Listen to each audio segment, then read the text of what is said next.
ఉన్న బావగారు బామ్మర్ది గారు హరీష్ గారు కేటీఆర్ గారు ఒక మాటలో చెప్పాలంటే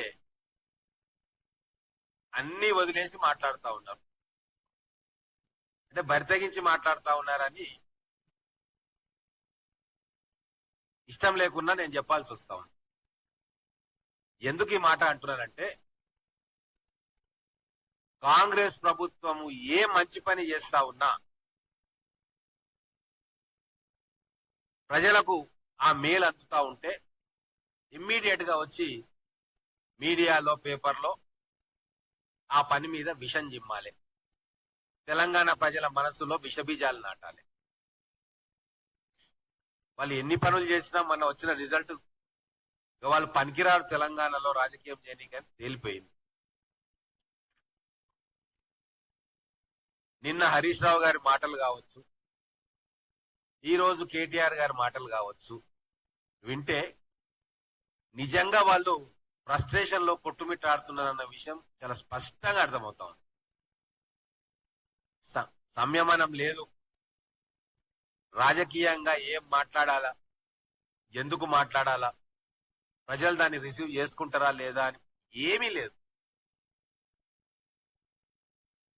వాళ్ళు మునిగిపోతున్న నావా అని చెప్పి నిశ్చయానికి వచ్చింది. ఏదా కింద మీద పడి చేతులు కాళ్ళు కొట్టుకుంటే ఏదన్నా బయటపడతామన్న ఆశతోటి మాట్లాడతాం. నిన్న హరీష్ రావు గారు మాట్లాడి దేవుణ్ణి వాడుకొని దైవద్రోహం అనుకుంటూ పిచ్చి మాటలు మాట్లాడి, అయ్యా 22 లక్షల మంది ఈరోజు రైతు రుణమాఫీ అకౌంట్లలో పడ్డాయి. 22 లక్షల మంది రుణ విముక్తులైనరు. కేవలం అధికారంలోకి వచ్చిన 9 నెలల్లోనే ఇంత పెద్ద ఘనత సాధించింది. ఇది గొప్ప కార్యం కాదా? హరీష్ రావు గారు గుండెల మీద చెయ్యేసుకొని చెప్పండి.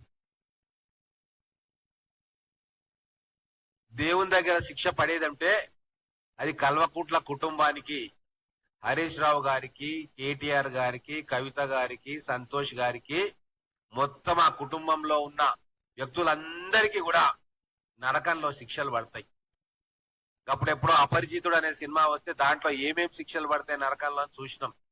కుంభి పాకమనో అదోటో ఇదోటో అని శిక్షలు, అంతకంటే ఘోరమైన శిక్షలు మీకు పడాలి.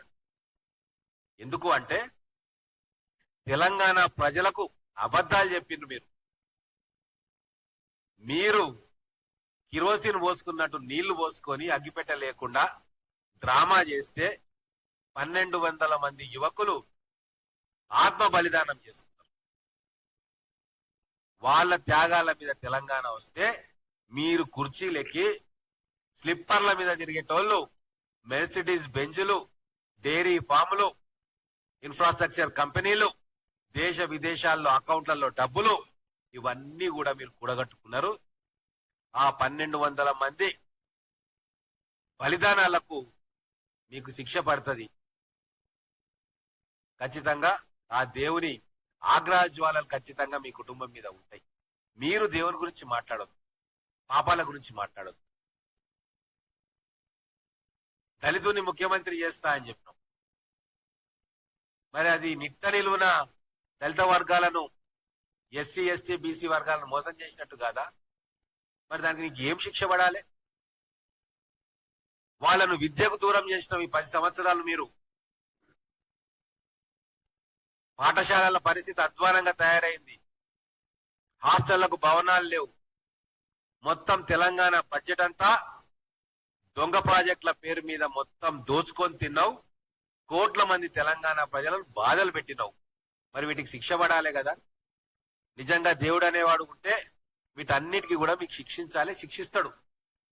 మీరు దయచేసి దేవుని పేరు తీసుకోకండి.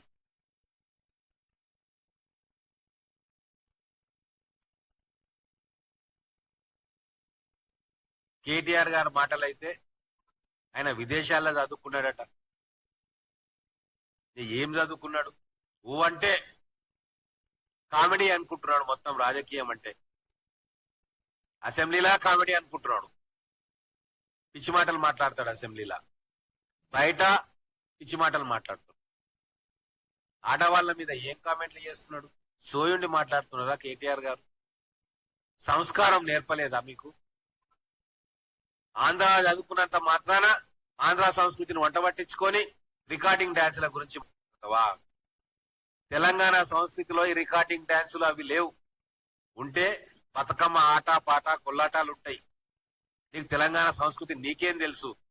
ఉద్యమంలో నువ్వు వేడున్నావు.